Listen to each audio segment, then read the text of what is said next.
Hi gang, so if you've been into this Warhammer thing for more than like 5 seconds, you've probably noticed how often the conversation about balance comes up. Whether it's the power level of new releases, the constant balance updates and FAQs, or the glut of articles about which options are best, it should be pretty clear that Warhammer 40k isn't a very balanced game.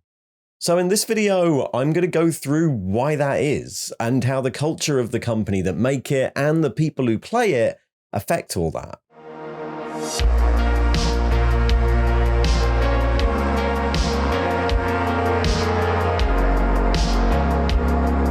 Let's start with a question. What's your ideal game of 40k? I know what mine is. I want a game where for the full length of the game, from turning up with my army to 5 or 6 or even 7 turns later, I feel like both of us playing have got some chance of winning. Whether I actually win or lose isn't that important to me. I'm not someone who keeps track of that sort of thing or particularly values being good at 40k. But when I'm playing the game, I want to feel like both me and the other player have got a fair chance at the start. And if we were to fall behind, then there might be something we can still do to turn the game around. And regardless of if you care about the results of the game after it's finished, regardless of if you're competitive or not, regardless of player skill or optimized lists or anything like that, I think most players would agree.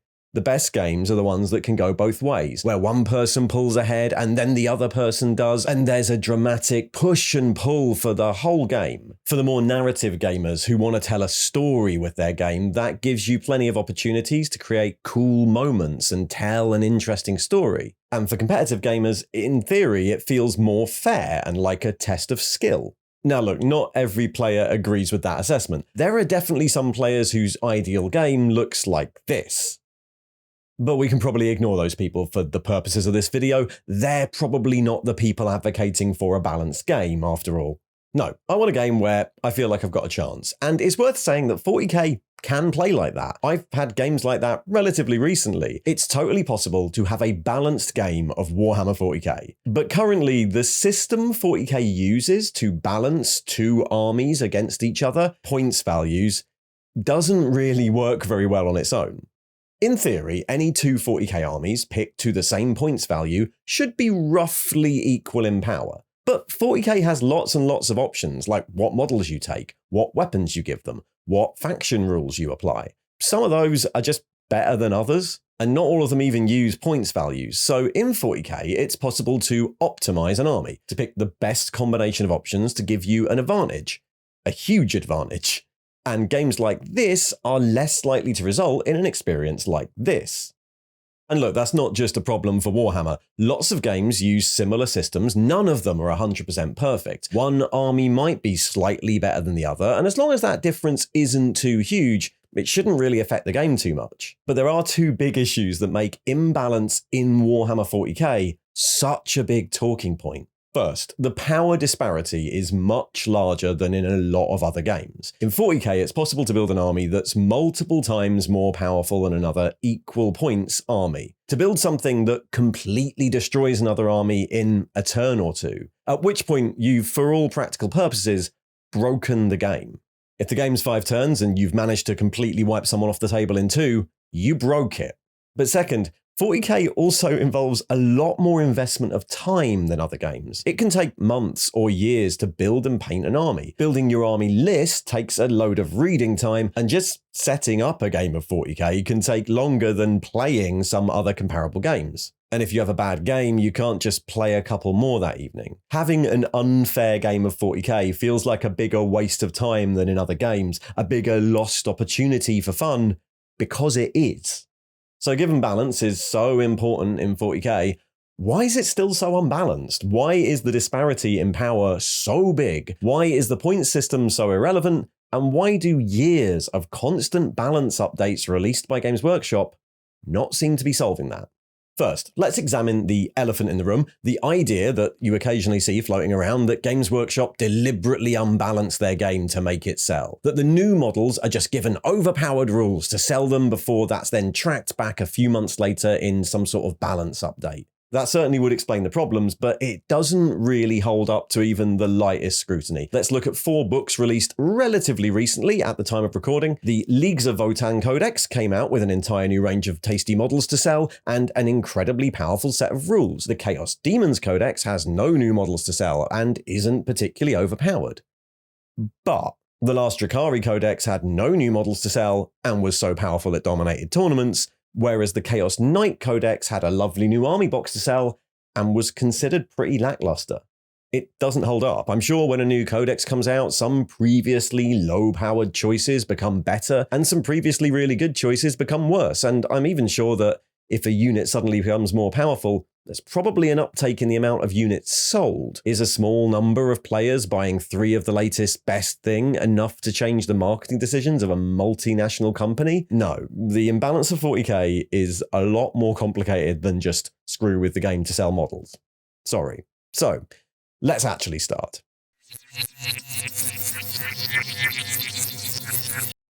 Most people would agree that chess is a pretty balanced game. There are only 6 pieces, the 2 sides are identical, black or white, and there's only one variable. White gets an OP special rule where it always goes first. If chess included more than this, black, white, blue, red, and pink options, and each option contained different mixes of pieces, it would be harder to balance. If you allow people to create their own sides out of any mix of those pieces, it's even harder to balance. Not impossible, just harder.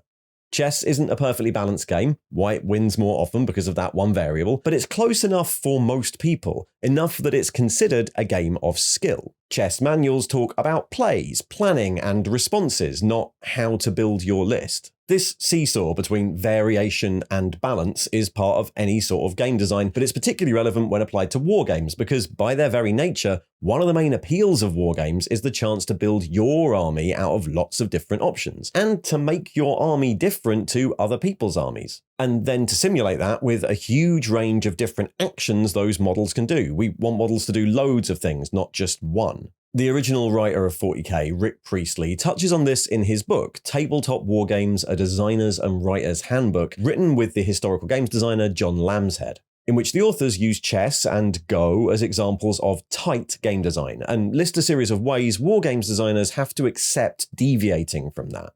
Do you formalize movement with a board or not? Do you try and keep the number of units or rules minimal or not? Do you introduce randomness? Do you build a solid structure to each player's turn? And if you do you introduce rules that might interrupt that structure? Elements of grit that might disrupt the tight rule design but also add tension and drama? And how do you balance all that out against the desire for all the armies to feel different? A tight rule set makes it easier to balance, but a loose rule set might give you more room for variety. Every game has to walk this line, but it should be obvious from even the headings listed there that 40k tends to lean on the side of loose. As many options as possible, as much variety as possible.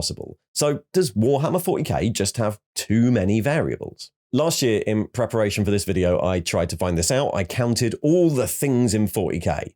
Manually. Every unit, stratagem, special rule, doctrine, warlord trait, psychic power, all of them. I counted them, and as of late 2021, this was the result. And that doesn't take into account the fact that one unit can be outfitted with different weapons, for example. Some more than others, but a standard intercessor squad could have 37 different combinations of weapon options, each of which makes it do a subtly different thing. How many do we multiply this number by to get the true number of variables in 40k? And what's that comparable to? No other wargame or board game comes close to the number of units and options Games Workshop give you. The closest comparison I could think of was Magic, a game that has thousands of cards that could potentially be played, over 20,000 because Wizards have been releasing cards constantly for like 30 years. If you think that would make it impossible to balance, well, yeah, you'd be right. So what Magic does is the same as any other organized game or sport. It has really tight restrictions on what can be brought. Magic's smallest competitive format is called Standard, and it limits you to the most recent cards. That reduces the amount of variables. Each set releases about 270, 280 cards, and at any time between 5 and 8 sets are legal, which gives us between 1,400 and 2,200 legal things in the game at any one time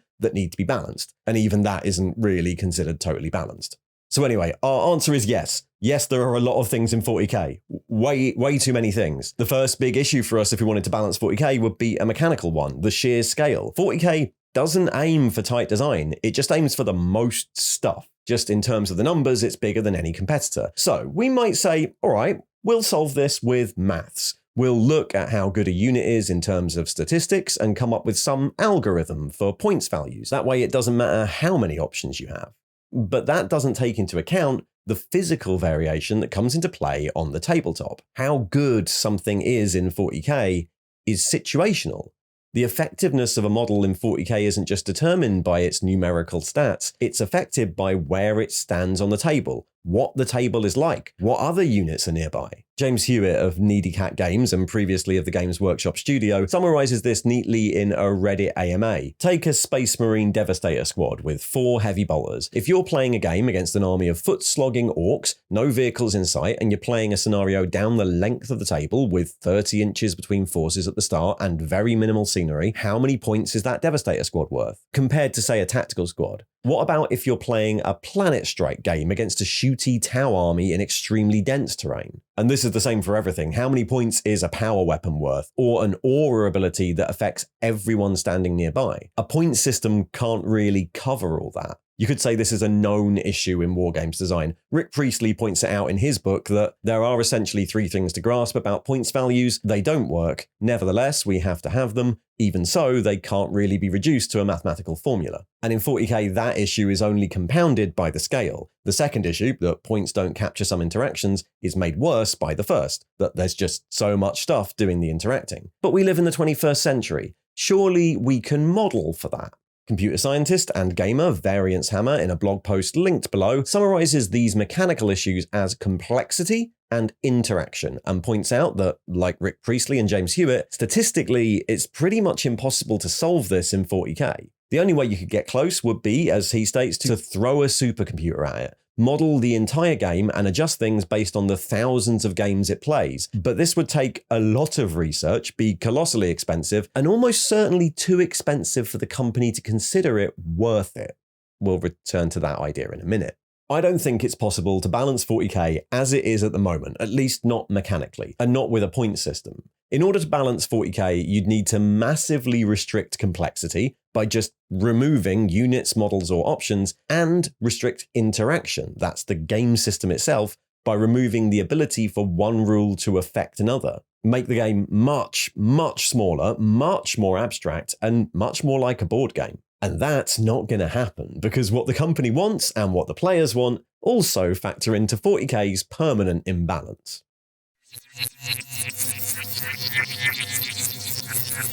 There are a few advantages that a company like Wizards of the Coast have over Games Workshop when trying to balance their respective games. Firstly, Magic the Gathering is primarily a game.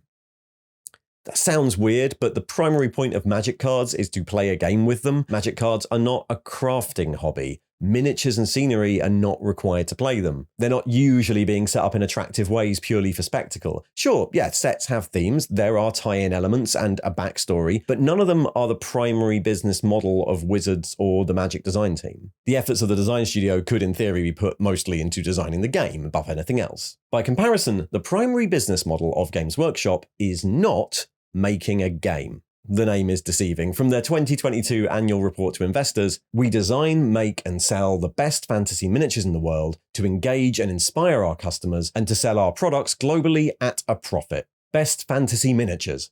Not fantasy games. It's actually really hard to find mention of games or game design in here, except for where it relates to licensed video games. They've repeatedly stated that they're a miniatures company first, and this is borne out in the player base. The vast majority of Games Workshop customers spend more time assembling and painting than they do playing. Hell, a huge demographic of their customers only spend their time painting. Exact stats on this are hard to find, but even Goonhammer, a website largely focused on competitive gaming, reports that the largest proportion of their readers consider themselves hobbyists first and gamers second or third. Games Workshop's game design team is small compared to their miniatures design team and dedicated to writing rules, but the decision of what models are going to be released next, what they'll look like, how big they'll be are based on art direction and the marketing of the models more than game design. The game exists as a way of using the models, not the other way around. This inherently makes game design harder because the people making sure the game works aren't in control of how much stuff is in it.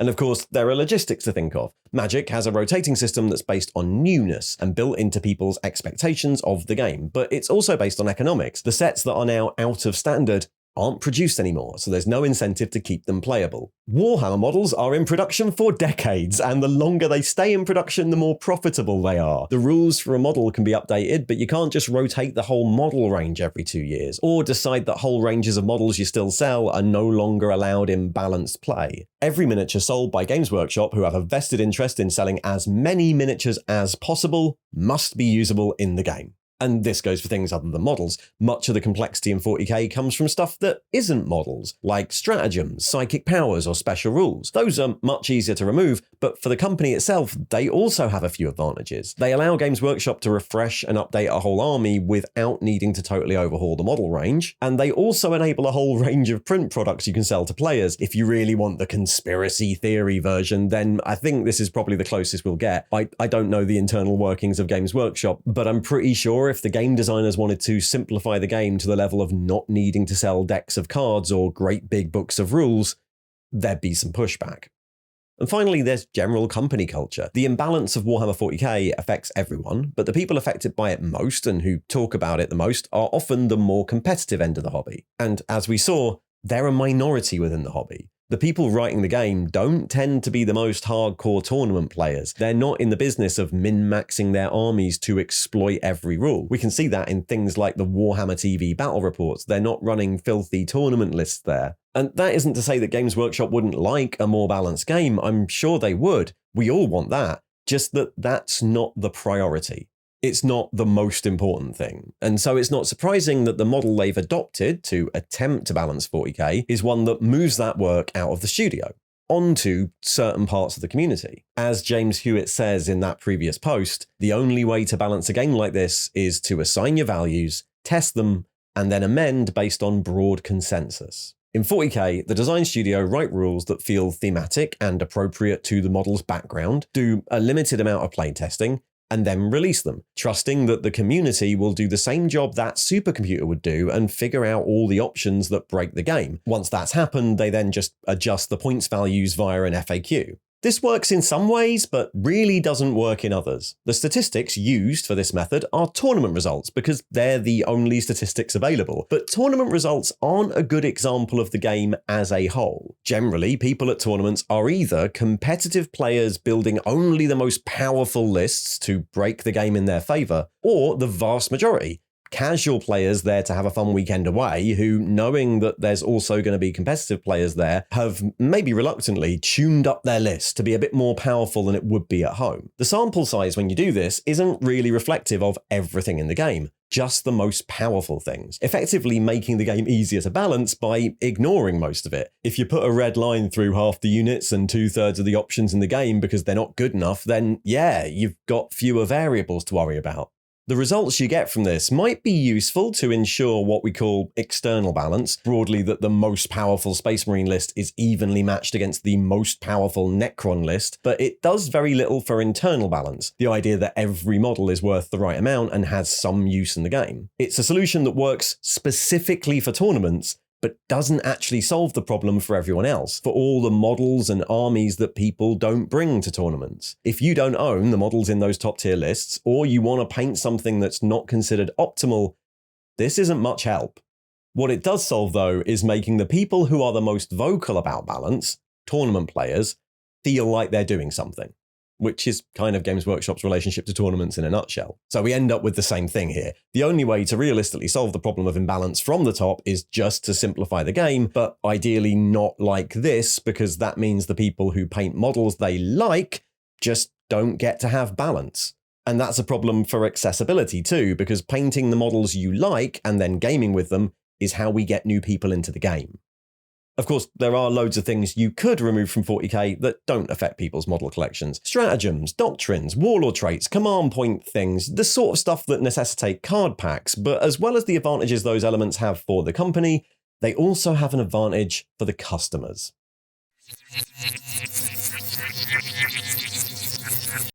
I've already talked about the split of customers, but it's worth saying here that there are a few reasons why the things we want from the game also stop it being balanced. And one of those, unfortunately for this conversation, is variety. One of the key draws to 40k for everyone is that 40k has such a huge and expansive IP. We want to build our army, our chapter of Space Marines, our Astra Militarum from that one planet, and we want them to be unique, not just in their paint schemes, but in what happens when we put them on the table. People want their red Space Marines to feel different from their blue Space Marines, for their Eldar from Craft World 1 to feel different from their Eldar from Craft World 2, to get something special, some different rules or models or stats. The real selling point of Warhammer is the IP. And we want the game to be big and complicated enough to support the colossal variety in that IP. And everyone playing the game wants this, from the casual gamer who wants to be able to replicate their unique regiment's backstory, to the competitive gamer who wants to be able to solve the game by building a list that's, well, unbalanced, deliberately more powerful than their opponents. For various reasons, many gamers would probably oppose the sort of drastic simplification Warhammer 40k would need in order to actually make it a balanced game. When 7th edition 40k, a bloated mess of a game by any standards, was replaced by the much simpler and more streamlined 8th edition, a vocal proportion of the player base complained that it was dumbed down, that it wasn't complicated enough. Games Workshop even make games that are way more balanced, much more suited to tournament or competitive play, and they're not as popular. So, Warhammer 40k isn't balanced. It's not ever going to be balanced. It's an unbalanced game, and while there are ways they could make it better, there's no perfect way of solving that. The question that remains, and I think in some cases defines how you play, is what you do with that information. Do you balance the games you play yourself? That was always the intention with this sort of war game. Most rulebooks point out somewhere that it's impossible to account for every variable, and that common sense has to be used to make this work. If we want a game with this much variety, we have to do some work to help make it fair. Playing with regular opponents, talking about what you're going to bring and your expectations for the game, not picking the most powerful options every time, all of that can get you close to what I think is what most of us want from this game. A full-length game where both players feel like they have a fair chance from the moment they turn up, and where both players can bring whatever models in their collection they happen to have been painting recently. Or do you just ignore all that and try and take advantage of all the imbalances, only play the most powerful thing, constantly chase the meta, and turn Warhammer 40k into a zero-sum game of who can break it the fastest? You can do that, but it only works in very specific situations, and outside those, it makes fair games just way less likely. And if you do that, you only ever play with the armies and the models that give you the biggest advantage, well, you can't really complain about a lack of balance. Thanks for watching.